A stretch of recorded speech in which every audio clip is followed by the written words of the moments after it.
All right. Good morning, everyone. Rochelle here. I hope you guys are hungry for more. We are now on our third session of our APAC Business Innovation Summit. It is my great pleasure to introduce you our three speakers who are going to discuss the trends and key developments in business process automation technologies. First, we have Wasantha Weerakoone, Chief Technology Officer of Enadoc and Flowdoh.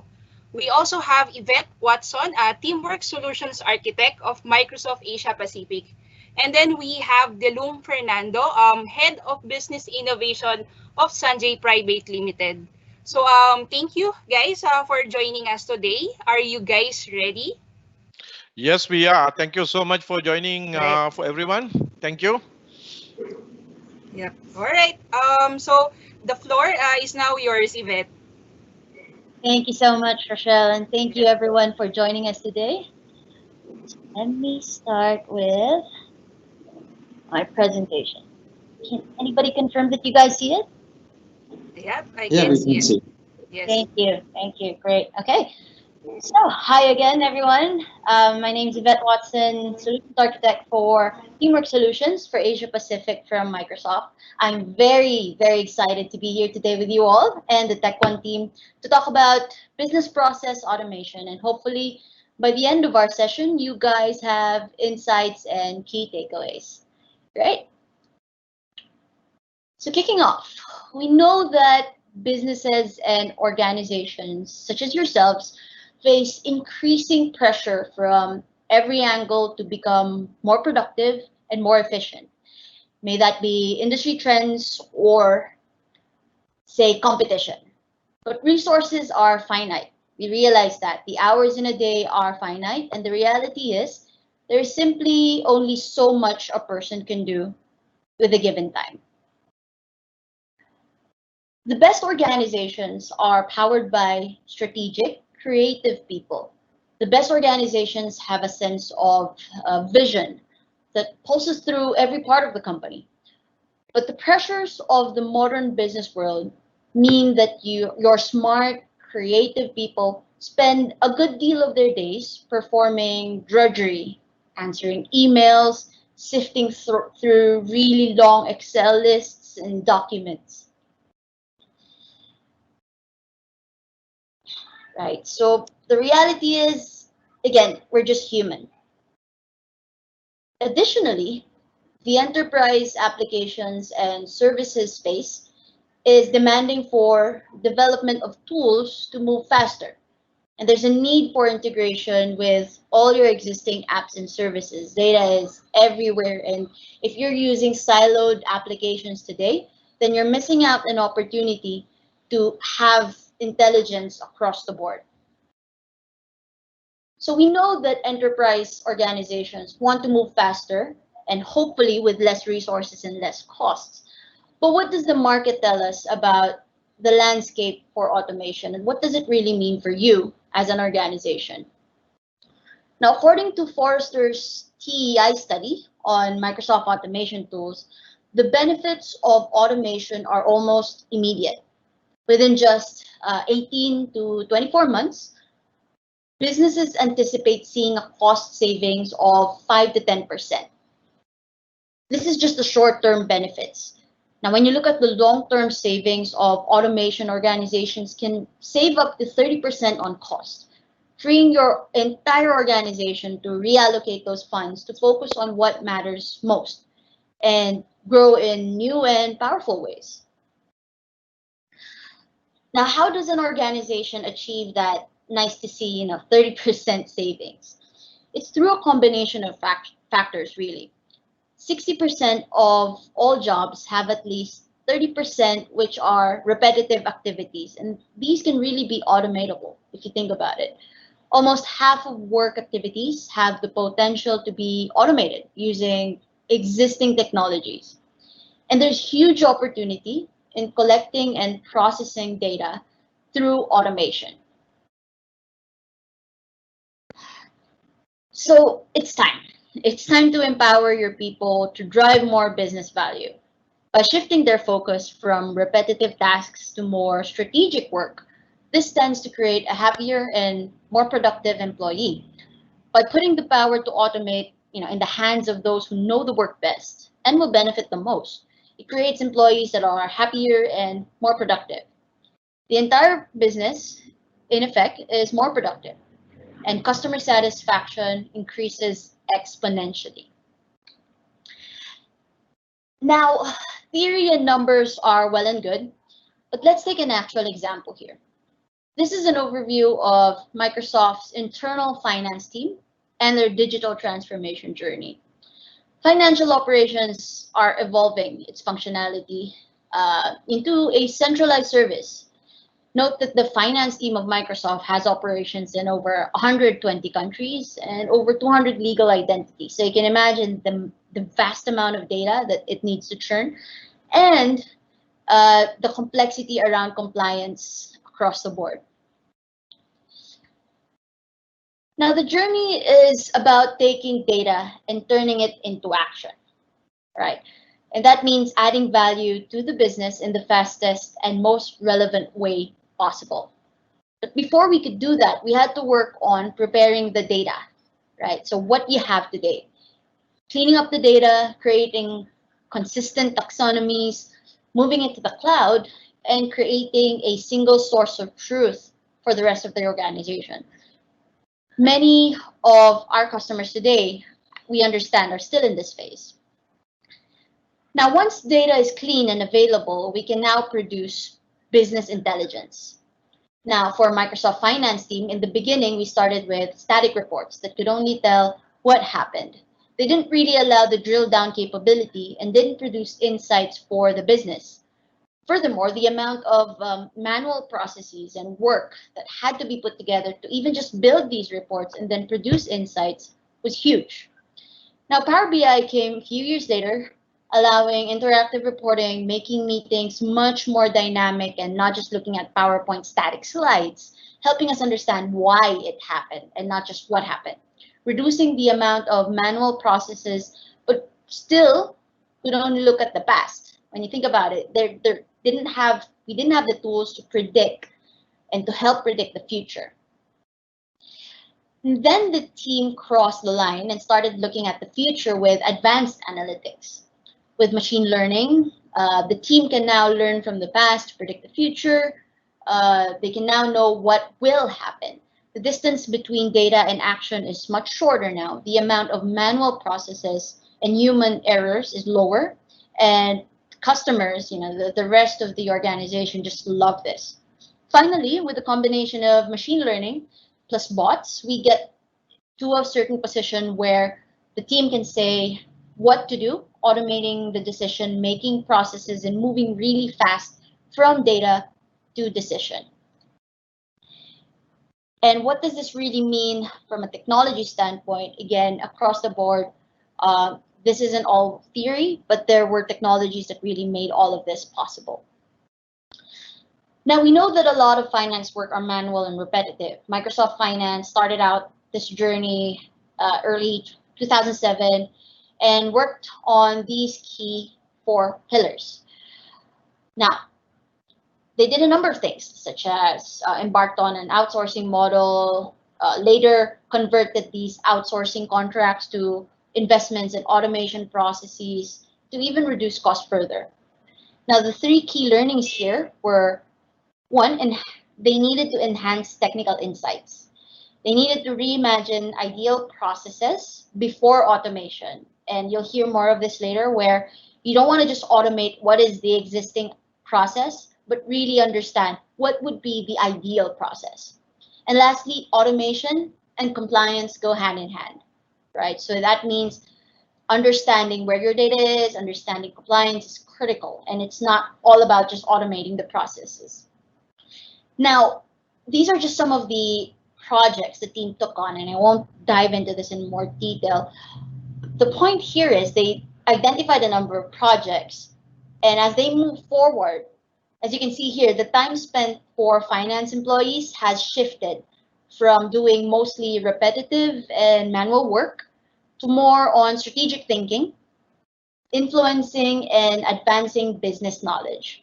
So you can see this massive shift But what does that really mean aside from time?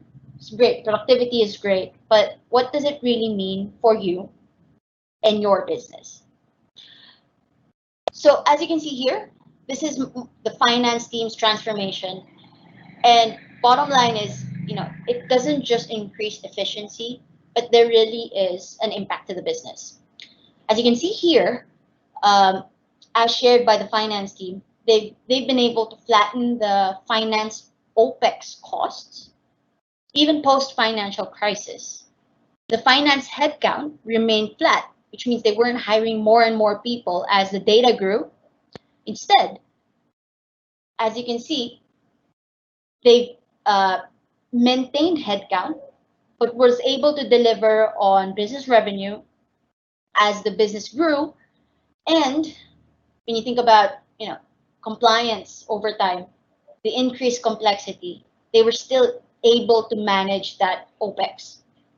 And lastly, they've also seen increase of the usage of standard tools and technologies within the company, which means, they help drive productivity gains and moving away from the employees manually pulling together, exporting, going through all these Excel sheets, and instead making decisions based on the views that the standard tools already gave them. So in summary, there's massive opportunity for your organization to reduce cost and make employees happier and more productive with business process automation. With that, I'll hand it over to our good friends from Tech1 Global to share with you the how. You saw the why, but then how, right? So back to you, Rochelle. Right. Also, just to add, it's really great to know how organizations can take advantage of automation to create a more productive business. So, in line with this, I'd like to call our second speaker. Wasantha, are you ready? Yes, Rochelle, I'm ready. All I'm right. sharing my screen. Yep. Could you see my screen? Yep. I can see your screen. All right. Okay, let's get ready. Yep. Welcome to our business process automation session. I had to thank first Yvette for giving us a very nice insights into how Microsoft use technology to automate and improve their business process. So over the next few slides, I'm also going to highlight what we have learned. And in fact, I will start it from a different point of view. Let me just go 35,000 feet high and look at a business. So every business is looking at to be a winner. We are looking to be winners in this business. So what is winning in reality? If we don't go very much further, but if we look back a little, we might have learned a lot about that in the past 3-4 months in the situation what we faced. But before I just even discuss that, I think for me, the winning today is not about the place you're holding in terms of the steps that you see. It is far more complex than a position. It is more evident that we need to build sustainable, cohesive business systems to face tomorrow. Because we learned that in recent COVID incident, many hundreds of natural disasters what is happening around, we need to have systems that can sustain, that can move, take us to the that can sustain human beings on earth, right? So that's, I think, so I wanted to look at from that point of view.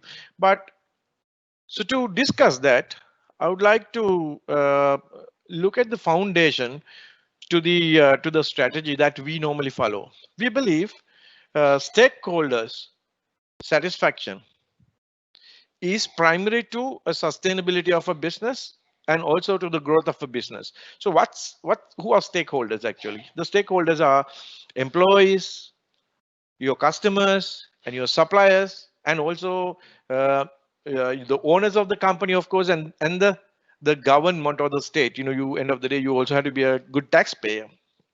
So in that sense, to make them happy, we have identified there are two components that that require you to focus on. First thing is we need to create value. The value is to employees. The value may be a bit different to the employees, the value to customers or to suppliers or to the authorities. So you need to create value for everyone. And while creating the value, we also need our business leaders and the owners being comfortable that, and also even the employees be comfortable that there is a business that if something happens, the business exists tomorrow. When you come back to work tomorrow, there should be something already there for you to work. And especially you might have noticed again, I can go back and I can relate this one to the situation where we had the COVID. So many businesses got affected just because we were not being able to respond to the challenge that they had. So in order to achieve this goal of creating value and the business continuity for the stakeholder satisfaction, we will look at few things, right? There are a lot of buzzwords around, today. If you just open any magazine, just read your mail, go browse yourself, people are talking about many different things, blockchain, analytics, mobility, connectivity, channels, cloud, various different things. But for us, the center of the stage for your sustainability and of course the creative value is on automation. So automation is the center of the whole game. So how about others? Of course, as a business leader, if you're not confused, right? If you're not confused with these words, probably probably you're a techie, right? But take it easy. This is why we are here. So automation is what you can, what you can do to transform your business for sustainability today, because it allows you to work from home, and of course it allows you to unplug your people, unplug your employees from their seat, and let them move and give them the freedom to use give them the mobility to use any device anywhere and any environment to productively contribute to your organizations better. So that's what automation can bring you. But of course, automation can be, to do automation, you might require digitization to be in first place. This is what we discussed in the first session of today, and you should be connected, of course. And mobility is something that we need to. But your automation process should support mobility, so you can unplug your employees and more. Give them that freedom. And then the other tools, what you are talking about, blockchain, cognitive, and artificial intelligence and cloud and channels, these tools should be plugged on top to improve the efficiency of the organization. So take away the mundane tasks and automate, and then collect that data, use artificial intelligence to make better decisions, and take that information and put them in blockchain, or use to securely do transactions, or move on to analytics and understand insights, proactively knowing what's going to happen in the future with large amount of data, and enabling channels. We discussed this one in many other sessions that we just we did. That means people should be able to engage with your organization using different channels. The channels may be the telephone, call center, email, or workflow browser, and using any device. So that's what that's how we see the automation. So I'll go back and talk a bit about to Yvette's presentation. She was talking about how Microsoft has been transforming its business using automation tools. So I will also talk on the same lines, and she was talking about a 30% savings in terms of organizational efficiency. So let's relook at it from a different perspective. So there's a new term coined by Deloitte for organizations who have been digitized their finance systems, called finance factory. The finance factory concept works on three foundation pillars. One is O2C, R2R, and P2P, we call it. O2C is order to cash, and procure to pay, and record to report. So in these three, order to cash represent everything that you sell, your selling cycle. As an organization, you are also providing services and you are providing solutions to others. So that's what you do. And in that, from sales quote to credit risk analysis to invoicing to collection, everything, being able to automate. That is beyond your boundary, automating beyond your boundary, and creating processes that are seamless across until the last user. And your production is a order to cash process. Procure to pay is the same on the other side, where you are purchasing as an organization, probably to support your order to cash, and probably also for your internal survival operations. So record to report is basically having record points and detailed and captured data, which is required for you to proactively understand where your function is moving on. So in this particular case, actually finance is used to do this one on a in the past. It's always the reports, your P&Ls and your balance sheets, all historical information. But how can you be proactively having report and get information to the future? So that's a digital transformation what you're looking at. So all these three are for the pillar of creating the customer satisfaction by creating value and business. Look at every one of these processes. All these processes are driving towards that. So now Yvette was talking about 30% savings on the finance.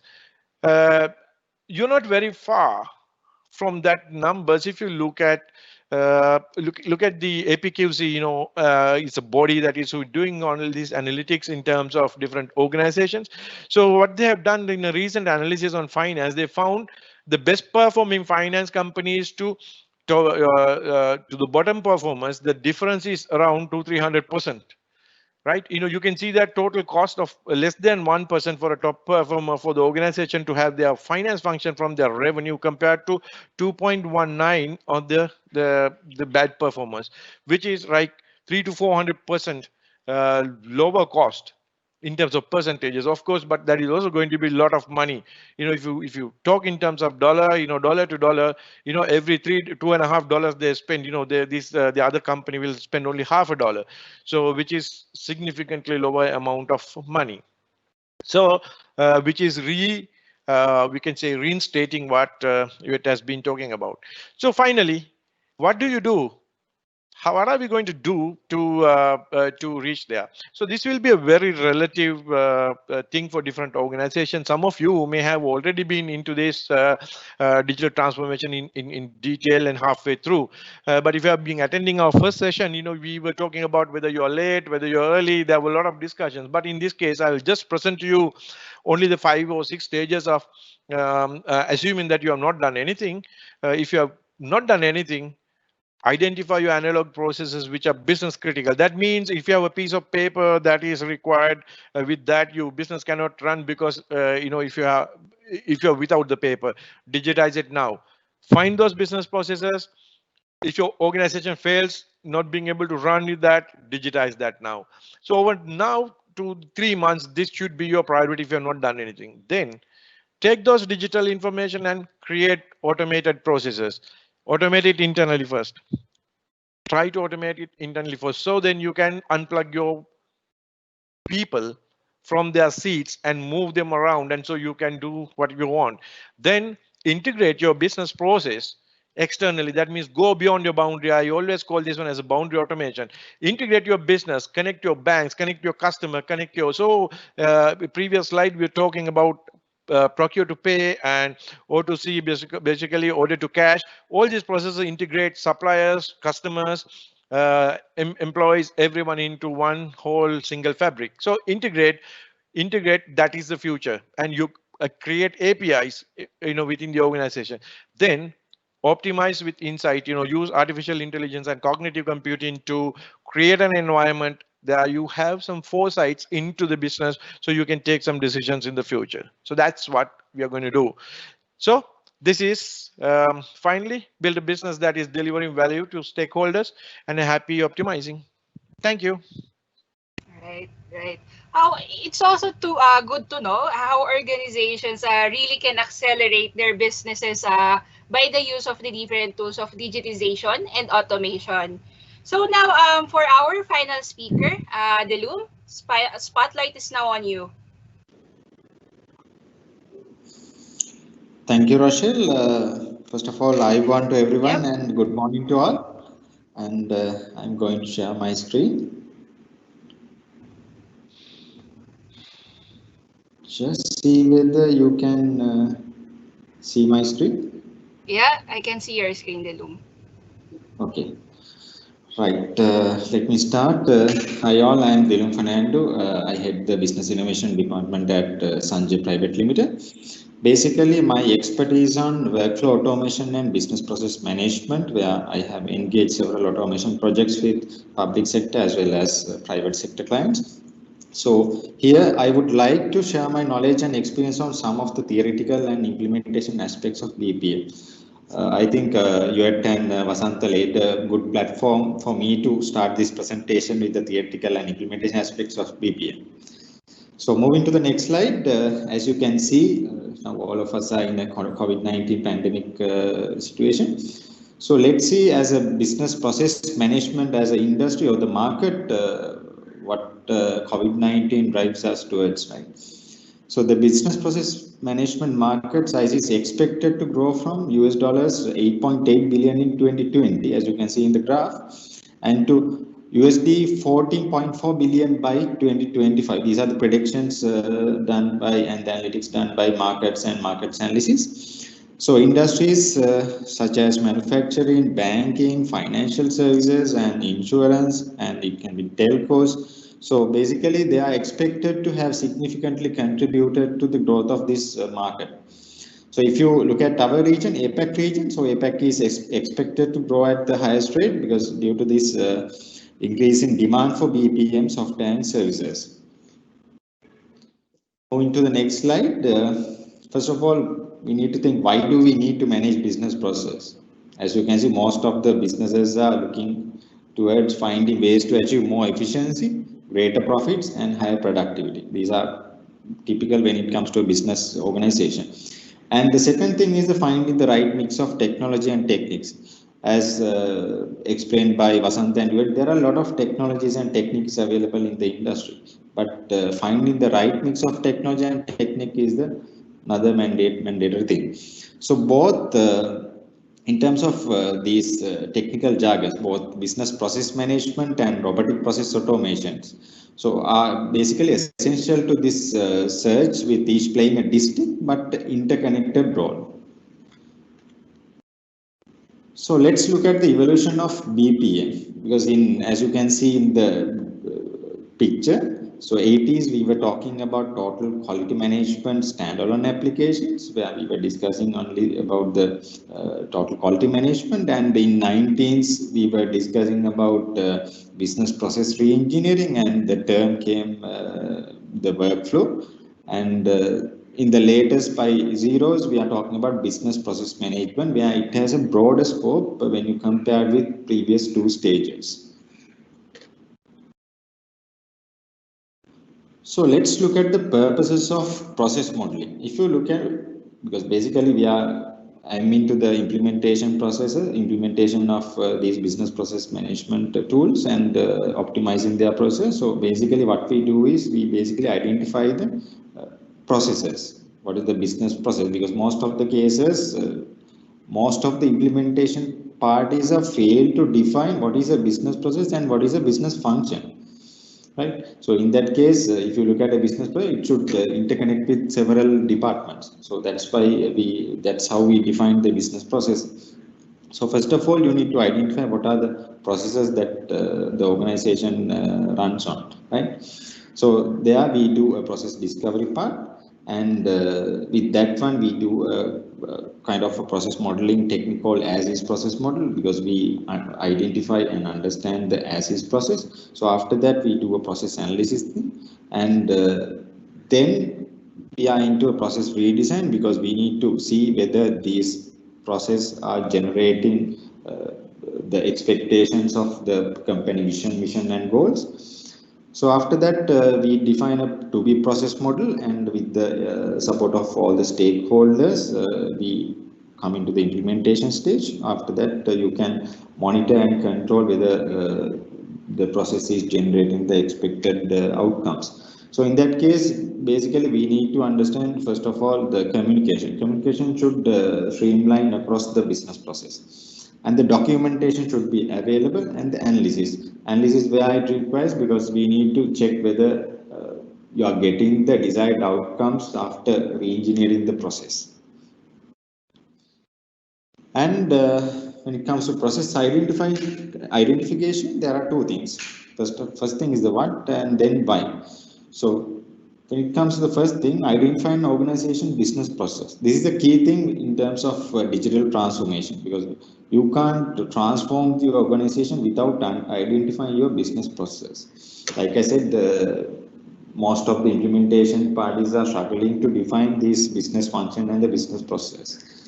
And after that, we need to prioritize their management based on certain criteria, because it depends on the nature of the business, it depends on the nature of the domain they are handling and the tools or techniques.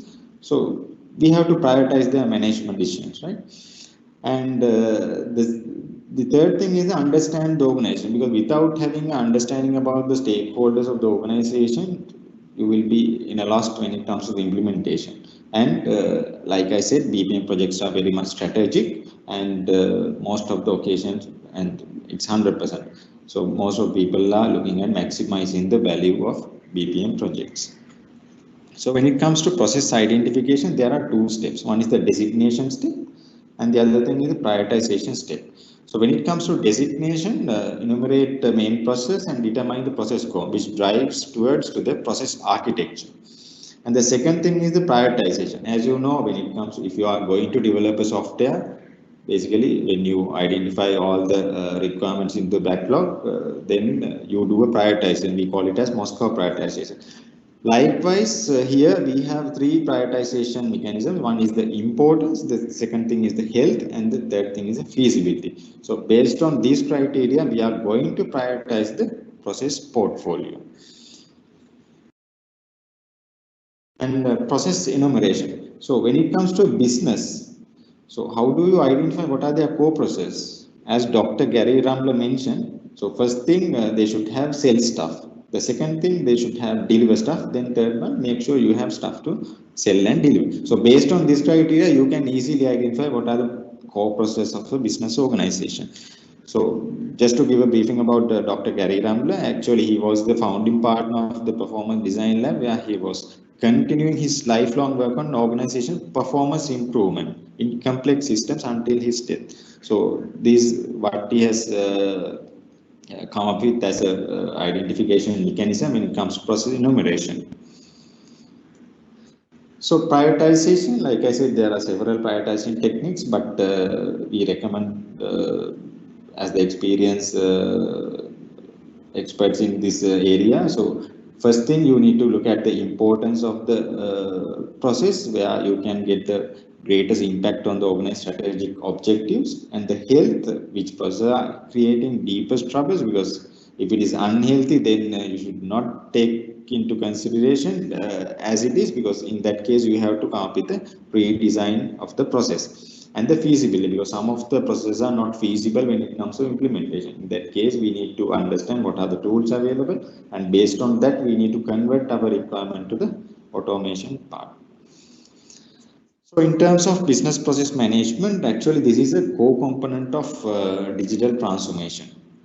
As I said, these are strategic, BPM solutions are strategic, and it connects to business analytics, workflow automation, machine learning, and other automation tools also to achieve a positive business impact.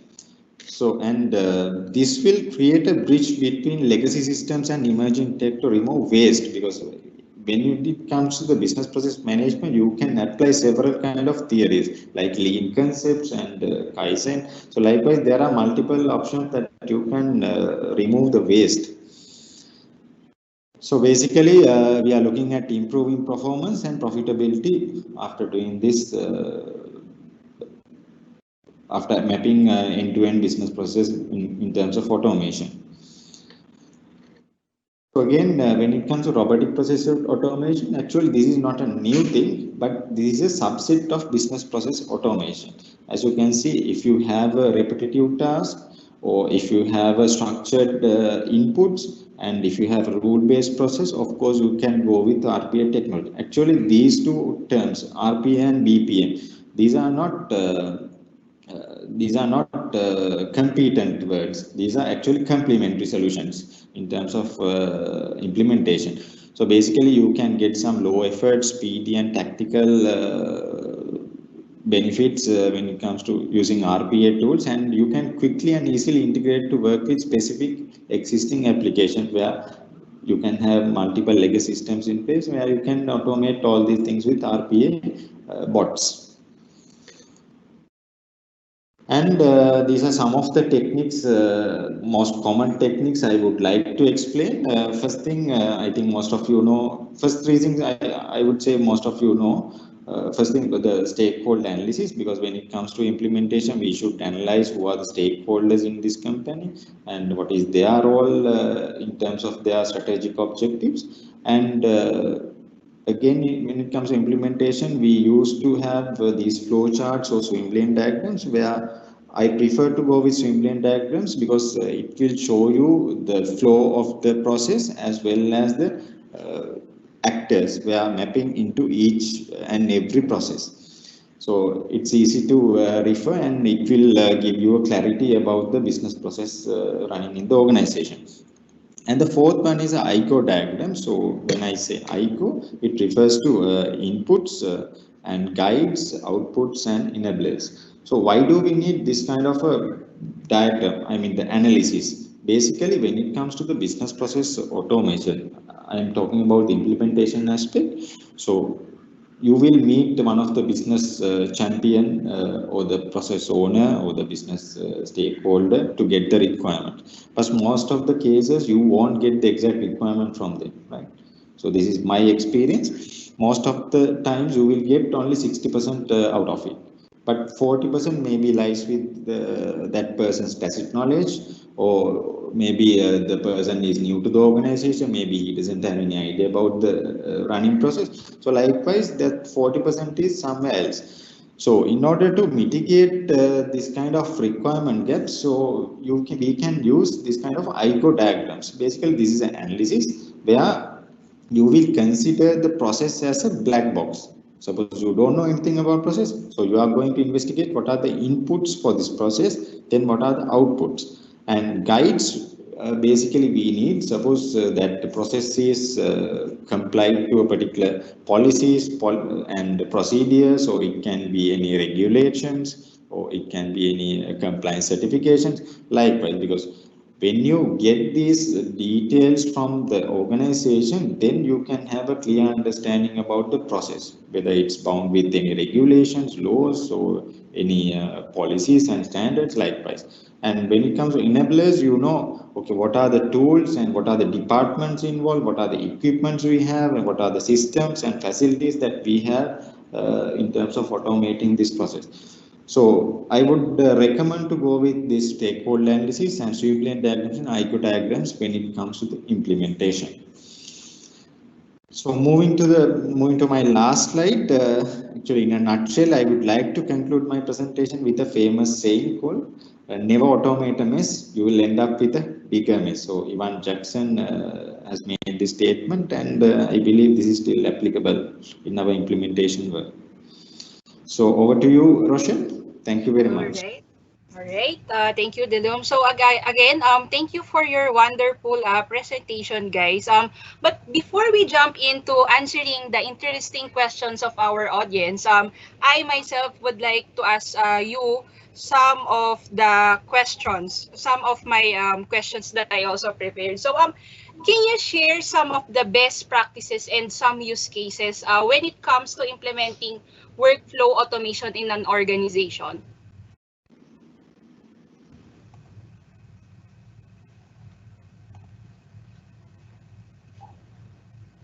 You want to take it? Or? We're very polite to each other waiting. No, I think from what I've gathered working with a number of customers, especially in the enterprise space, I think key would be some of the notes that Dilum mentioned, right? It's really going through the process of identifying the stakeholders and which of those processes would bring in the highest impact to the business as a starter, right? And then move forward from there. So I think those would be, key top of mind recommendations. Right. Okay. All right. So another one on my side also. What compliance measure are in place to actually secure data across workflow? Well, I'll take this now. I don't want to, give you everything you had. Nah? So if I rephrase your question again, you're asking what are the compliances that somebody should follow, or what should be available within a workflow. Is it right, Rochelle? Yeah. Like the security measure in terms of implementing workflow across organizations. Okay, so there are two fundamental things that I see in terms of process automation and security. One is process automation within the boundary. Okay, you look at, if your organization is, if your process is within your organization, that means you're not, a process has not crossed the boundaries of your organization. The way you apply security is much different to when your organization has crossed boundaries and when you go for end-to-end process automation, just like what I talked in the previous case, O2C or P2P, where end users and other customers are getting engaging outside, organizations are engaging with you. If you're within the organization, it seems to be most of the time it's less challenging because your organization has already norms and understandings and tools what is required to address this and handle that. But whereas the moment you go outside your boundary is the time that you need to have much more comprehensive analysis in terms of how you implement your security. Okay, so I'm not going to get into detail, but these are the two areas that somebody should be considering very much. And of course, we can get into a much more detailed session separately if you're talking about security. What kind of security we can apply and how to apply, and what you should do in terms of penetration testing to whether you have like especially in workflows, you use forms. Does your forms capable carrying some sort of scripts inside your organization when you enable it? So are you testing that? Are you filtering that? These are basic ones, but most companies don't think about it that at some point when they start doing it. So that is something that you need to make sure that you are addressing. And then then of course then there are a lot of other things. I don't know whether the time permits, but it's a very broad question, but it's a very interesting question though. All right. So last on my side, just to sate my curiosity on this, in terms of the cost, like how much cost will this incur in businesses if they decided to automate their business processes? Okay. So, yeah, basically, it depends on the complexity of the business process, because my suggestion is, okay, you should not complex your business process when it comes to the automation, because that's why we have toolkits available. So, but when it comes to the implementation work, so most of the people are trying to complex it, because we are trying to put more codes on top of the automation tools. So where it will give you some I mean, it will not give you the expected outcomes. So that will incur some additional cost if you go with a CR, because that is something out of the scope. Then obviously the implementation party will put a CR on top of that one. So in that case, so the idea is to simplify all your business process and agree with the scope, and then negotiate the pricing with your implementation partner. All right. Okay. So thank you for the insight, Dilum. So now moving on to the questions of our audience. So there's Rochelle, yep, sorry, can I also add a little bit on what Dilum was talking about? You know, the question. right. So it's you're talking about how costly, right, to implement. So what's the cost? You know, the cost has to be analyzed based on the outcome. Now, I think even in the previous sessions we have been discussing about this. There people were asking questions whether ECM is affordable. Can we use ECM today? So it's the same thing. You know, is business process automation affordable today? So is it a choice? Because if you listen to my presentation, you know, I was talking about unplugging your employees from the seats and, you know, moving them and giving them the greater flexibility and adaptability to respond, you know, do their work from anywhere. This is the one single most important factor for the past 3 months we have seen for organization survival. Now, even if it costs more, even if it costs, if you think it is, you know, the cost is a very relative term, you know, even if it is going to cost you X amount of dollars or rupees or pesos, right? As long as it keeps your business floating, probably you need to do it. So it may be something, it's not a want, it may be a need, and it may be a must. So then you need to look at it in one point of view. The other point of view, with technologies emerging and cloud and other cloud services and other things are becoming more and more available, to build cohesive systems, it's not going to be, you know, it is not that expensive to build systems. So I think things are affordable today. Most of the solutions are affordable today for any business, from smaller to medium to large. So that's I think that's at least my 2 cents on that. Okay, all right. Now we can move on to the questions of our audience. So there's this question. Do you think it would be easy for organizations to implement this during these times, given this COVID situation?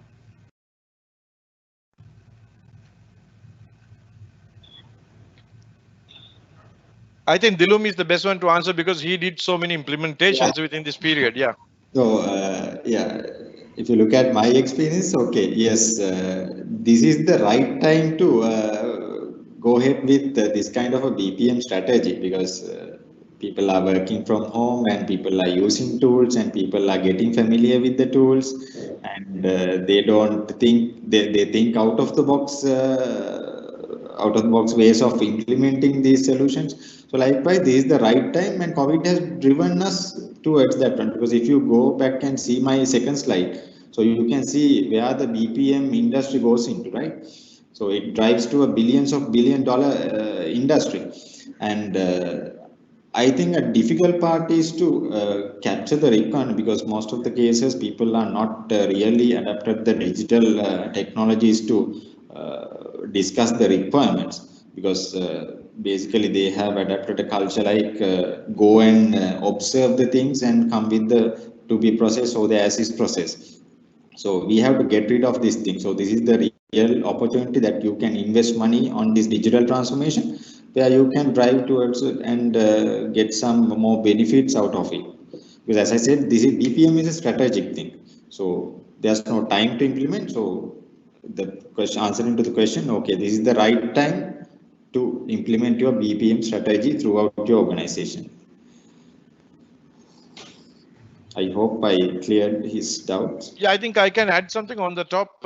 You know, so Yvette, you want to talk? I could see that. Yes, please go ahead. Yeah. I wanted to add in my 2 cents on the matter. Yeah. So coming from a Microsoft perspective, right? We are seeing across the board customers reaching out asking, okay, we're on lockdown today. We're going through the quarantine, the lockdowns, and we realize that this is the perfect opportunity for us to pause and look at our existing processes and challenge them. And there were times where we said, you know what, we don't need that, and now we're realizing we do, right? So if anything, this time is reinforcing the need to really look back and see, okay, what have we learned? What are the processes we realize will not work, especially from a business continuity standpoint, right? And how we can make them do better. And going back to a point I landed in my session, right? One of the learnings is around thinking about the ideal process versus automating the existing process. And I think this is the perfect time to do that, and perfect time to realize what is an ideal process, not limiting to the view of what is it like automating processes in the office, but what is the real ideal, not just limiting the organization in the office. Okay, so those are my 2 cents. All right. Once again, thank you, Wasantha, Dilum, and also Yvette for giving us your time to answer of some of our questions. So this is already the last slide and the end of our 45-minute session. And thank you for tuning in. Thank you for having me, Rochelle, team. Yeah. Thank you, Yvette. Thank you, Rochelle. Thank you. Thank you. Thank you.